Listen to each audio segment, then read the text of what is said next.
There are a lot of age-old traditions which have existed over the centuries. Do you think that these traditions should have any significance in modern India? To understand this, let's go through an important essay titled Relations Between Men and Women by Raja Ram Mohan Roy. Raja Ram Mohan Roy was an Indian socio-educational reformer who was also known as maker of modern India, father of modern India, and father of Bengal Renaissance. He lived during one of India's darkest social phases, but he strived his best to make his motherland a better place for the future generations to come. He was born into a prosperous Brahmin family of Bengal. He challenged the traditional Hindu culture and unorthodox religious ideas at a very young age. He was a multilingual and a visionary person. He wanted to combine the righteousness of Western and Indian culture. He was against traditional Hindu practices and echoed his voice against sati system, caste system, and child marriage. He also wanted to modernize the education system and set up a lot of English medium schools. He founded Brahmo Samaj, Atmiya Sabha, and Presidency University.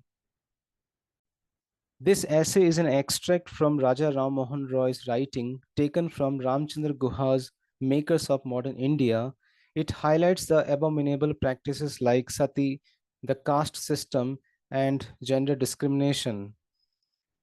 Raja Ram Mohan Roy questions from which point of view women are considered inferior. Firstly, they are never given a fair opportunity of exhibiting their natural capacity. They cannot be accused of want of understanding. Women are always void of education and acquirements. You cannot therefore in justice pronounce their inferiority. Hence, women cannot be considered inferior to men. Secondly, women are charged with a want of resolution. We have seen in the past the male gets afraid with the name of the death, whereas female has such firmness of mind that she offers to burn with the dead body of her deceased husband. Still, women are accused of deficiency in point of resolution.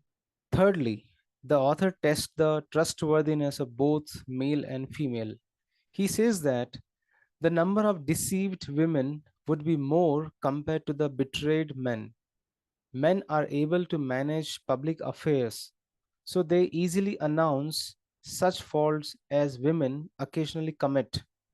But it cannot be considered as criminal the misconduct of men towards women.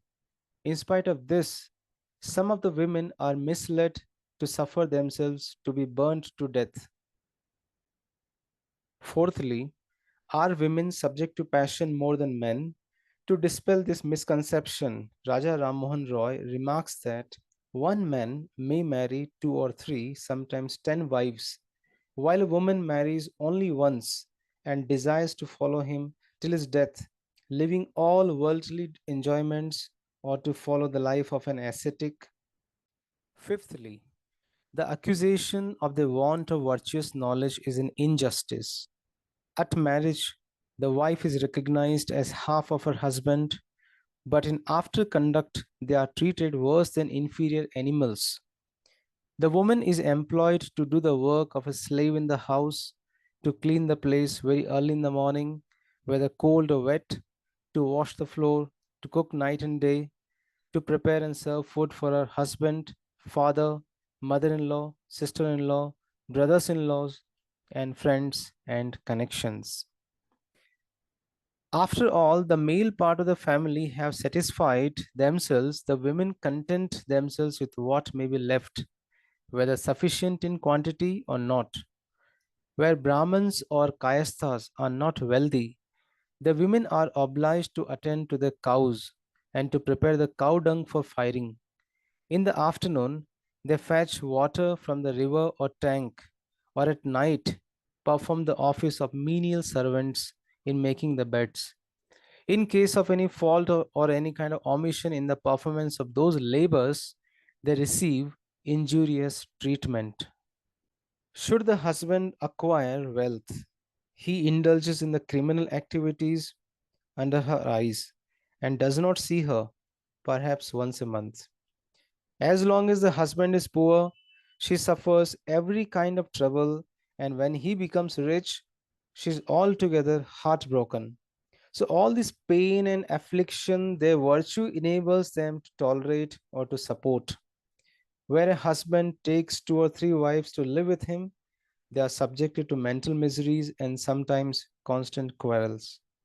Even this distress situation, they virtuously tolerate it. Sometimes it happens that the husband, from a reference for one of his wives, he behaves very cruelly to other wife. So, with respect to virtue and the reputation generally, makes them forgive even this kind of treatment also. If unable to bear such cruel usage, sometimes wife may leave her husband's house and start living separately. In such case, the husband might take the support of legal, he will take the legal support and again bring her back. He will start again torturing her in all the ways and sometimes even puts her privately to death. So these are the facts occurring every day and they cannot be declined. And finally, Raja Ram Mohan Roy, Raja Ram Mohan Roy says here, what I lament is that seeing the women thus dependent and exposed to every misery, you feel for them no compassion that might exempt them from being tied down and burnt to death. So, throughout the essay, we find here there are five assumptions which have been demolished by Raja Ram Mohan Roy. These assumptions are women are in general inferior to men, deficiency in point of resolution, women being unworthy of trust, are women subject to passion more than men? At marriage, wife is recognized half of her husband.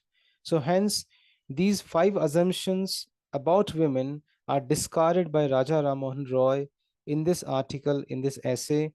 Raja Ram Mohan Roy has portrayed women as the embodiments of all the virtues. Dear friends, thank you so much for watching this video. You can reach me at mukeshenglish@gmail.com. Please do subscribe the channel, click on the like button for more videos on literature, workbook, pronunciation, grammar, communication skills, presentation skills, interview skills. Stay in tune with Mukesh English. Thank you once again.